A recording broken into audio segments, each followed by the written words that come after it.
Bienvenue dans Incorporé, le podcast qui va t'aider à plus habiter ton corps et à mieux vivre ta vie.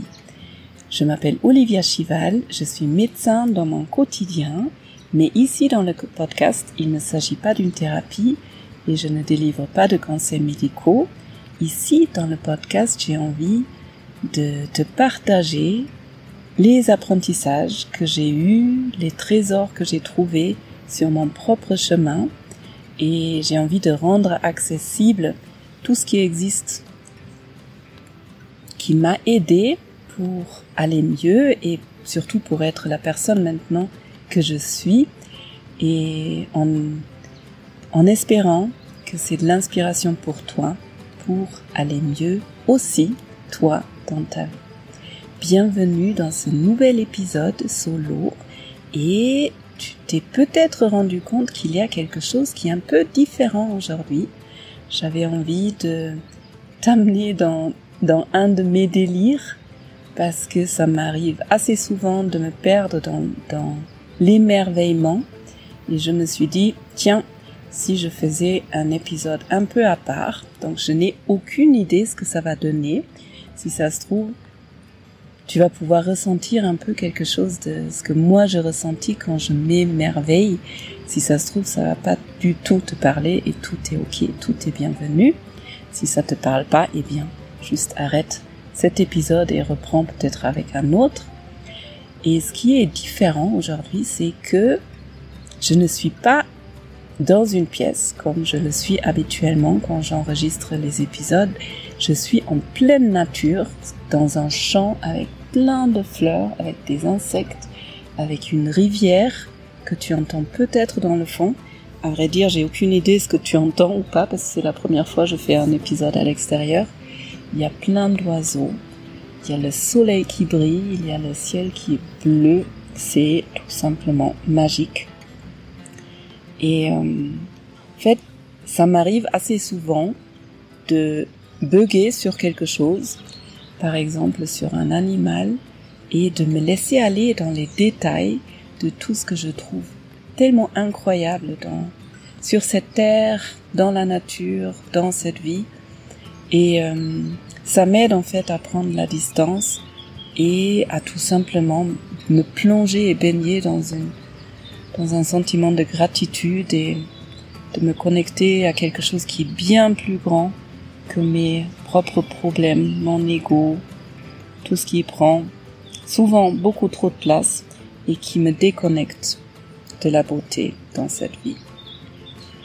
Voilà, on verra ce que ça donne. En tout cas, avec tout ça dit, c'est parti pour cet épisode.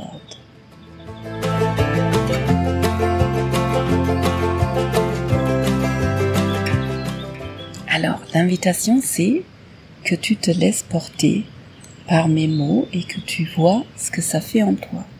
Là, je suis assise avec toi dans ce champ, avec plein de fleurs, avec de l'herbe. Et rien que là, quand j'ouvre les yeux et quand je regarde autour de moi, je peux me connecter à... C'est incroyable en fait. Cette terre, souvent je me demande, mais qui a pensé à créer tout ça? Je vois plein de fleurs différentes. Là, devant mon nez, il y a une plante qui est assez grande, qui doit faire 50 cm, et qui a plein de petites fleurs violettes, un joli violet. Et puis derrière, il y a des fleurs qui sont jaunes, il y a des fleurs qui sont bleu clair, il y a des fleurs qui sont blanches, il y a des fleurs qui sont rose-violettes. Et rien que quand on regarde les fleurs, je trouve que c'est incroyable à quel point chaque fleur est différente. Il y a tellement de fleurs différentes, moi je pourrais pas me les imaginer. Il y en a qui sont ronds, il y en a qui sont pointus, des grands, des petits, et entre les fleurs il y a des insectes. Et encore aujourd'hui il y en a moins que quand j'étais petite, mais il y a des insectes qui marchent par terre, ou qui marchent sur les fleurs, sur l'herbe. Il y a des insectes qui sont en train de voler et qui boivent dans les fleurs, parce que dans les fleurs, il y a un liquide qui est sucré.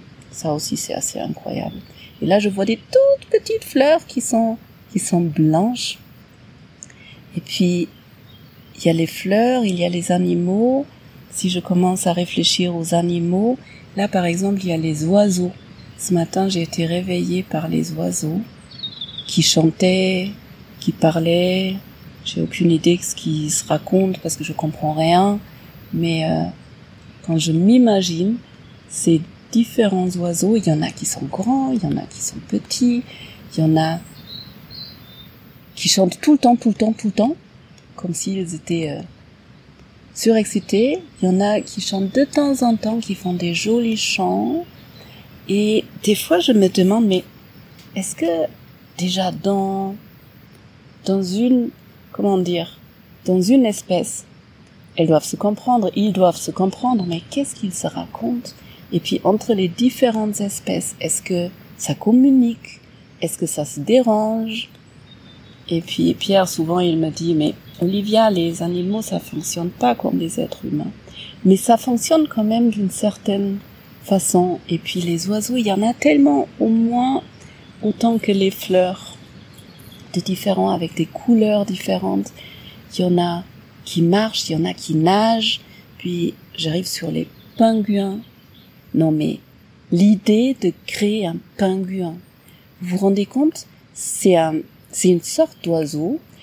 Pour tous les biologistes, il est possible que je dise n'importe quoi dans cet épisode. Donc, si ça vous heurte, je vous prie de m'excuser. Mais en fait, les pingouins, ça ressemble à des oiseaux. Mais en même temps, ça ne sait pas très bien marcher. Ça glisse. C'est incroyable comme ça glisse. Et puis, surtout, ça nage. Ça nage super bien, alors que ce ne sont pas des poissons. Puis, quand on les regarde, ils sont rigolos à regarder. Il y en a pas partout. Il y en a que là où il fait super froid. Et rien que le pingouin lui-même, il m'émerveille tellement que je pourrais oublier tout le reste. Puis, vous vous imaginez les girafes. Il y a quelqu'un qui a pensé à créer une girafe avec ce cou qui est hyper long. Et du coup, cette girafe, avec ce cou et la tête qui est tellement là-haut, là, elle peut manger en haut des arbres. Alors que nous, les êtres humains, par exemple, il faut qu'on grimpe sur les arbres. C'est fou. Je sais pas ce que ça vous fait de vous rendre compte que la nature, elle est merveilleuse, extraordinaire. Et en fait, ce qui me vient souvent, c'est j'aurais pas pu l'imaginer, en fait, tout ça. Et après, dans les animaux, il y en a qui marchent sur 4 pattes. Il y en a qui sont sous l'eau, rien que l'univers sous l'eau. Les poissons, j'adore d'ailleurs passer des heures, enfin souvent c'est pas des heures parce que j'ai froid, mais passer beaucoup de temps avec des lunettes de natation ou avec des goggles pour regarder en dessous de l'eau. Et ça me fait du bien de regarder tous ces poissons qui sont différents et qui ont des comportements différents. Et il y en a qui sont vraiment sous la surface, il y en a qui nagent vite, il y en a qui sont plus lents, il y en a qui se cachent sous les rochers, il y en a qui viennent avec leurs gros yeux noirs. C'est dans la Méditerranée, là, il y a je sais pas comment ils s'appellent, mais il y a des poissons qui sont jaunes et blancs et qui ont des gros yeux ronds et qui viennent avec une curiosité. Pourtant, ils doivent connaître les touristes maintenant, les touristes humains, et ils viennent regarder. Et puis quand on reste longtemps sans bouger, ils viennent te croquer. Et c'est rigolo, toute cette diversité. Après, il y a les poulpes. Alors depuis que j'ai appris à connaître un peu les poulpes, j'ai vraiment du mal à les manger. Parce que rien que les poulpes, c'est des êtres tellement intelligents, incroyables. En fait, ils peuvent changer leur couleur et s'adapter à leur entourage, selon s'ils sont sur du sable, sur des rochers. Et ce qui est fascinant, c'est que eux, ils ont des couleurs et ils peuvent même faire comment je peux décrire ça? Comme en boîte, en fait, ils peuvent faire traverser leur corps avec des couleurs assez fluo, du bleu, du violet, du jaune, du orange, pour hypnotiser les animaux qu'ils veulent manger. Par exemple, les crabes, c'est fascinant. Donc, ils émettent plein de couleurs, alors que les poulpes eux-mêmes, en fait, ils voient que noir et blanc. Et encore une fois, la question, mais qui a pu penser à créer des êtres pareils? Et il y a une telle diversité sur cette terre. Et puis après, il y a les animaux sur terre qui sont tout petits, tout petits, les insectes. Après, il y a ces animaux comme les chiens, les chats qu'on connaît assez bien, d'une taille plutôt petite. Puis il y en a qui sont plus gros, comme des chevaux. Et après, il y a des trucs comme des éléphants, des rhinocéros. Cette diversité, ça me fait halluciner à chaque fois. Et puis si vous reculez un peu plus, si vous prenez un peu plus de recul par rapport à la Terre, tu t'imagines pouvoir voler et monter dans le ciel progressivement. Tu peux imaginer que tu te vois tout petit là, peut-être dans le champ de fleurs, peut-être dans la forêt où tu es en train de marcher et écouter le podcast là. Peut-être tu te vois dans une maison, sur le canapé ou ailleurs, dans une voiture. Et puis tu recules et tu passes par différentes couches d'air. Et les maisons deviennent de plus en plus petites et les forêts de plus en plus petites. Et puis à un moment donné, tu es tellement haut que tu peux commencer à voir la terre entière. Et là, les astronautes, en fait, ils ont un phénomène, un peu comme les guides de haute montagne quand ils ont grimpé sur des 6000, 7000, une fois retournés sur la Terre, souvent déjà, ils tombent dans une sorte de dépression parce qu'ils ont vu quelque chose de tellement merveilleux et vécu un truc tellement extraordinaire que, en fait, il y a rien d'autre qui s'approche à ça. Mais aussi les astronautes, j'avais entendu quelque part que une fois ils ont vu cette terre de loin, eh bien forcément ils développent un tel amour pour la nature, pour cette terre, qu'ils deviennent écolos et qu'ils veulent tout faire pour préserver notre nature. Et peut-être toi, dans ton imagination, tu as déjà vu certainement ces images à partir de l'espace où on voit la Terre. Cette Terre si précieuse avec ses couleurs au milieu de l'univers qui est noir et qui est immense. Il y a cette Terre avec du bleu, avec ses océans, avec du vert, avec ses forêts, avec du blanc, c'est la couche d'air, les nuages autour. C'est tellement précieux, c'est tellement incroyable et c'est tellement singulier en fait, en tout cas dans notre univers. Et puis si on va encore plus loin, si on s'imagine les galaxies, donc là j'avoue, mon imagination s'arrête là. C'est difficile pour moi d'imaginer plusieurs galaxies parce que c'est tellement incroyable, mais rien qu'en pensant un tout petit peu à cette Terre, à l'univers, à ces galaxies, et en prenant conscience à quel point moi je suis petite, je suis un point, et ma vie qui est remplie avec les douleurs, avec les problèmes, avec les difficultés, en fait c'est du rien sur une échelle de temps. Mais je sais pas, là j'ai 46 ans, peut-être je vais vivre encore une année ou 20 ans ou 50 ans, j'en sais rien, mais à l'échelle du temps, c'est tellement rien. Et je sais pas ce que ça te fait là tout de suite à toi, de t'imaginer que toi, tu es cet être précieux, singulier, toi tu existes qu'une seule fois. Et en même temps, tu as cette chance de vivre dans cet univers, sur cette planète, dans cette nature qui est tellement riche, qui est tellement abondante. Peut-être tu entends la rivière derrière moi, l'eau qui coule, Ça aussi, c'est incroyable de s'imaginer que il neige l'hiver sur les montagnes et du coup, la neige, elle fond et puis les rivières, elles s'arrêtent pas pendant des mois et des mois. Ça sort de la montagne, l'eau, des litres, des litres, des litres, des tonnes de litres d'eau fraîche qui sortent sans arrêt. Et c'est de l'eau pure qui est propre. C'est l'abondance. Puis si tu veux aller explorer encore dans une autre direction, imagine-toi la nuit, dehors, dans la nature, tu lèves les yeux et tu vois ce ciel. C'est pas étrange, ce ciel infini au-dessus de nos têtes, avec tous ces petits points lumineux dedans. Ça aussi, ça dépasse un peu mon imaginaire, mais si on se connecte vraiment à...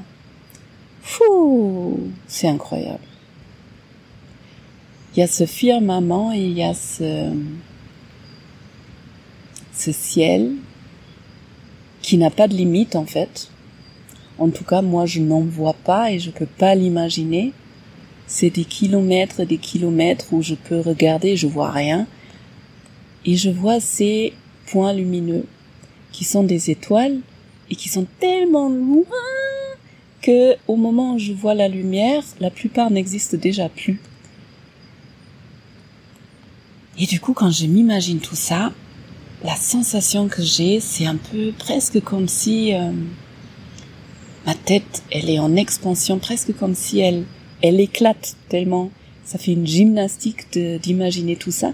Et je sais pas si ça te fait ça aussi, mais j'ai l'impression toute la journée d'être comme dans une petite cage qui est vraiment toute petite, dans laquelle je pense, dans laquelle je regarde, je réfléchis. Et là, m'imaginer la nature, l'univers, les étoiles, le ciel, ça fait waouh! Ça fait d'un coup comme quelque chose qui s'ouvre grand et qui s'ouvre sur plein de possibilités et sur plein de merveilles. Et puis en fait, les étoiles, ça s'arrête pas là. Il y a les étoiles, mais après il y a les étoiles filantes. Non mais franchement, qui s'est imaginé de créer des étoiles filantes?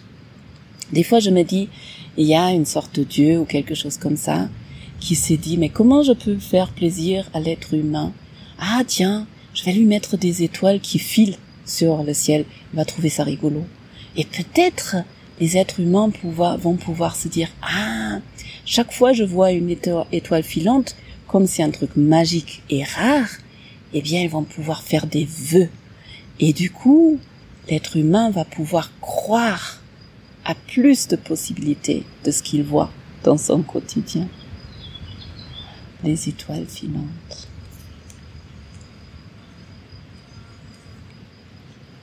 Voilà mon délire. Des fois, je me laisse aller dedans. Et ça me rend curieuse de savoir si tu es toujours là, si tu es déjà... Eh bien, si tu as arrêté d'écouter cet épisode, c'est que tu n'es plus là. Et si tu m'écoutes encore, j'espère que tu as pu voyager dans cette abondance, dans cette incroyabilité, dans cette vie merveilleuse. Et j'ai même pas encore commencé à parler du corps de l'être humain, qui est un miracle en lui-même. Mais pour aujourd'hui, je vais m'arrêter là. Et si ça t'a amené dans un début de voyage, tu peux arrêter l'épisode et juste te laisser porter encore un peu plus loin dans ce qui t'intéresse toi, les montagnes, les mers, les animaux, la composition de l'air ou autre chose. Et pour tous les autres, merci de m'avoir écouté, de me faire confiance, de vous laisser avoir porté. J'espère que cet épisode t'a inspiré et j'espère que cet épisode t'inspire à ouvrir les yeux de temps en temps, à ouvrir tes sens, l'écoute et l'imaginaire pour te rendre compte de la chance qu'on a d'être sur cette terre. Et je veux pas nier qu'il y a des circonstances qui sont dures, voire extrêmement dures, et même dans ces circonstances-là, il y a la possibilité de s'ouvrir à ce qui est là, dans le ici et maintenant, et à la merveille de cette vie qui coule à travers de toi, qui est à l'intérieur de toi. Prends bien soin de toi. Je te souhaite une belle journée, une belle soirée et à bientôt.